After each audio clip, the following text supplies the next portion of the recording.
Russia Ukraine യുദ്ധം വീണ്ടും കൊടുമ്പിരി കൊണ്ടിരിക്കുന്ന സാഹചര്യത്തിൽ പ്രധാനമന്ത്രി നരേന്ദ്രമോദി യുക്രൈനിലെത്തുകയാണ്. ഈ മാസം 23-നാണ് സന്ദർശനം തീരുമാനിച്ചിരിക്കുന്നത്. പ്രസിഡന്റ് വ്ളാഡിമിർ സെലൻസ്കിയുമായി നരേന്ദ്രമോദി കൂടിക്കാഴ്ച നടത്തും. റഷ്യയുമായുള്ള യുദ്ധത്തിന് ശേഷം പ്രധാനമന്ത്രിയുടെ ആദ്യ യുക്രൈൻ സന്ദർശനമാണിത്. പ്രധാനമന്ത്രി മോദി റഷ്യ സന്ദർശിച്ച് പ്രസിഡന്റ് വ്ളാഡിമിർ പുടിനുമായി കൂടിക്കാഴ്ച നടത്തിയതിന് ദിവസങ്ങൾക്ക് ശേഷമാണ് സന്ദർശനം.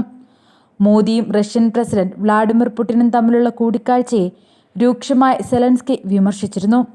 മോദിയുടെ സന്ദർശനം ഏറെ നിരാശയുണ്ടാക്കിയെന്നും സമാധാന ശ്രമങ്ങൾക്ക് കനത്ത തിരിച്ചടിയാണെന്നുമായിരുന്നു സെലൻസ്കിയുടെ പ്രതികരണം. ഇതാദ്യമായാണ് മോദി യുക്രൈനിലെത്തുന്നത്. ഇറ്റലിയിൽ നടന്ന G7 യോഗത്തിനിടെ സെലൻസ്കിയും മോദിയും കൂടിക്കാഴ്ച നടത്തിയിരുന്നു.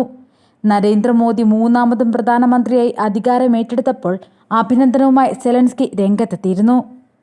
അതിനിടെ പ്രധാനമന്ത്രിയുടെ റഷ്യയിൽ സന്ദർശന വേളയിൽ ആണവോർജ്ജം, കപ്പൽ നിർമ്മാണം തുടങ്ങി വിവിധ മേഖലകളിൽ സഹകരണം വർദ്ധിപ്പിക്കാൻ ഇരു രാജ്യങ്ങളും ധാരണയിലെത്തിയിരുന്നു. റഷ്യയും ഇന്ത്യയും തമ്മിലുള്ള ഉഭയകക്ഷി ബന്ധം പ്രോത്സാഹിപ്പിക്കുന്നതിൽ അസാധാരണമായ സേവനങ്ങൾക്ക് റഷ്യയുടെ പരമോന്നത സിവിലിയൻ ബഹുമതിയായ order of Saint Andrew the apostle പുരസ്കാരവും പ്രധാനമന്ത്രി മോദിക്ക് സമ്മാനിച്ചിരുന്നു. യുക്രൈനുമായുള്ള യുദ്ധം അവസാനിപ്പിക്കാൻ ഇന്ത്യക്ക് സാധിക്കുമെന്ന് നേരത്തെ അമേരിക്കയും പറഞ്ഞിരുന്നു. റഷ്യൻ പ്രസിഡന്റ് വ്ളാഡിമിർ പുടിനെ യുദ്ധം അവസാനിപ്പിക്കുന്നതിന് പ്രേരിപ്പിക്കാൻ ഇന്ത്യയുടെ ബന്ധം സഹായിക്കുമെന്നാണ് വൈറ്റ് ഹൗസ് വക്താവ് കരീൻ ജീൻ പിയറി പറഞ്ഞത്.